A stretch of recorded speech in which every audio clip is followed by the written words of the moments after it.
নমস্কাৰ, মই দিলহৰ আপোনালোকক অন্য এটা ভিডিঅ'লৈ স্বাগতম জনাইছোঁ। আজি যিহেতু মাঘৰ বিহু উৰুকা নিশা বৰ্তমান পিঠা পনা বনোৱাত ব্যস্ত সকলোৱে, গতিকে মই আহিলোঁ আমাৰ বৌহঁতৰ ঘৰলৈ। বৌহঁতৰ ঘৰত সদায় আহি থাকোঁ, মানে নতুন ষ্টাইলত পিঠা কেইটামান দেখিলোঁ, মানে ৰং বেলেগ ষ্টাইলত, কালাৰ বেলেগ। গতিকে আপোনালোকে কেনেকৈ বনাই কি কথা চাওঁ ৰ'বচোন।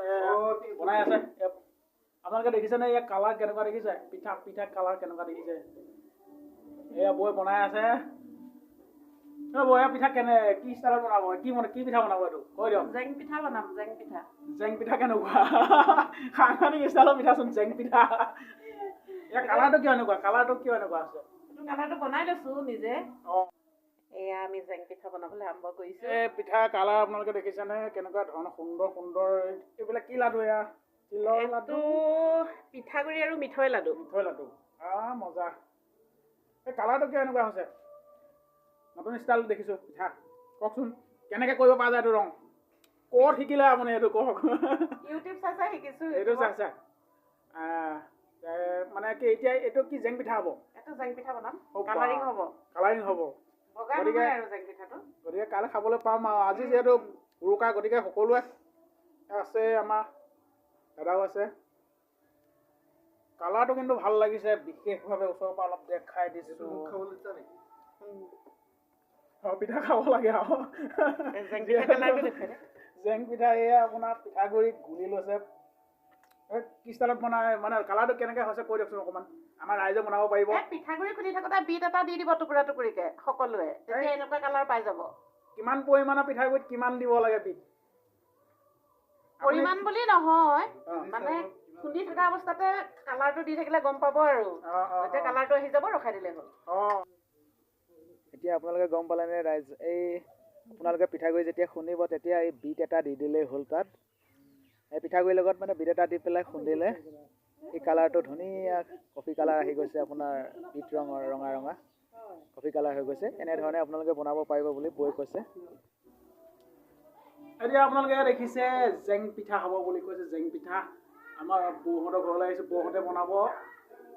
এতিয়া আপোনাৰ খাওঁ, মানে কালাৰটো কেনেকুৱা লাগিছে আপুনি চাওক, কি সুন্দৰ কালাৰ। লাইভ দেখাই দিছোঁ আপোনাক কালাৰ। অলপ পিছত আপোনালোকক দেখুৱাম। এই যে আপোনালোকে পিঠাগুড়ি দেখিছিলে, পিঠাগুড়ি কালাৰটো কেনেকৈ হয় বৌয়ে কৈ দিছে যে বিট। আপোনালোকে পিঠাগুড়িত মানে বৰা চাউলৰ পিঠাগুড়িত আপুনি বিট এটা দি দিব, তেতিয়া ধুনীয়া এনেকুৱা কালাৰ উঠি যাব, মানে খুব সুন্দৰ লাগিছে দেখি। আৰু ইয়াৰ পিছত এতিয়া জেং পিঠা বনাব মানে তেখেতে। গতিকে মই ৰৈ আছোঁ, আপোনালোকক ভিডিঅ' কৰি দেখুৱাম জেং পিঠা কেনেকুৱা। যিহেতু আজি মাঘৰ বিহু উৰুকা পিঠা পনা বনোৱাত ব্যস্ত সকলো লোক। আমাৰ অসমীয়া পৰম্পৰা যিহেতু কাইলৈ বিহু, আজি উৰুকা, গতিকে সকলোকেইখিনি ব্যস্ত পিঠা পনা বনোৱাত। গতিকে নতুন ষ্টাইলৰ পিঠা, গতিকে ভিডিঅ'টো বনাবলৈ চেষ্টা কৰিছোঁ। তেনেহ'লে আপোনালোকে আহক, জেং পিঠা কেনেকৈ বনাই আপোনালোকক দেখুৱাম। জেং পিঠা বনোৱাৰ আৰম্ভণিতে এয়া আপোনাৰ ফ্লপ পিঠা। এইকেইটা হ'ল ফ্লপ পিঠা, মানে জেং পিঠা নহ'ল আৰু এইকেইটা অলপ ডাঙৰ হ'ল আৰু চাইজ বেলেগ ষ্টাইলৰ হ'ল।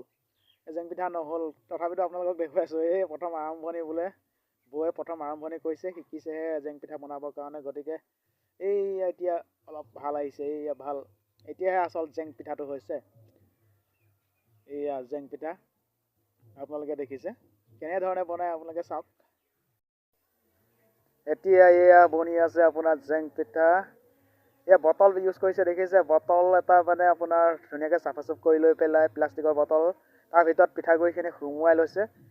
যিখিনি পানীৰ সৈতে মিক্সাৰ কৰিছিলে সেই পিঠাগুড়িখিনি সুমুৱাই লৈ তাৰপিছত এয়া ধুনীয়াকৈ ঘূৰাই এতিয়া আপোনাৰ এইয়া জুই টাপত এইয়া বনি আছে। এইটো হৈ গ'ল জেং পিঠা।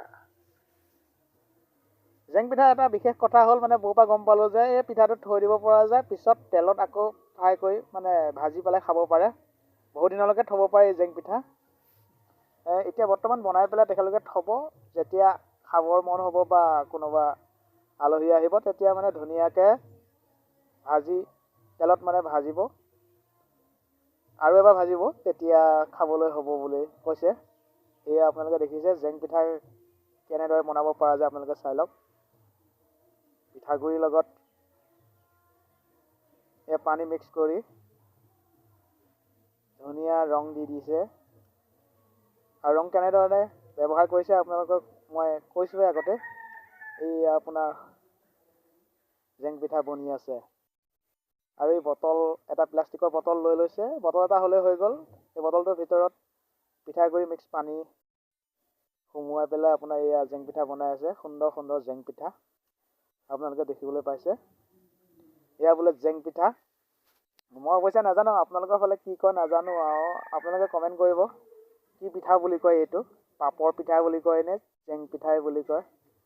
মানে পাপৰৰ দৰে লাগিছে।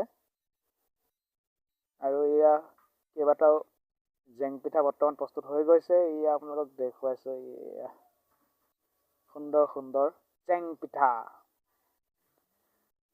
মাঘৰ বিহু উৰুকা পিঠা পনা বনোৱাত ব্যস্ত ঘৰৰ গৃহিণীসকল লগতে সমূহ ৰাইজে ভোগালী বিহু আনন্দ উৎসাহৰ মাজতে এয়া উৰুকা নিশা পিঠা পনা বনোৱাত ব্যস্ত ৰাইজ।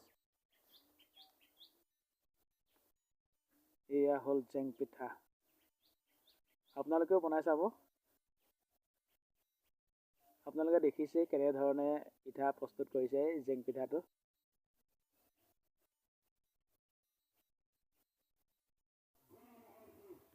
ভোগালী বিহুৰ উপলক্ষে আমাৰ সকলো গৃহিণী ব্যস্ত পিঠা পনা বনোৱাত।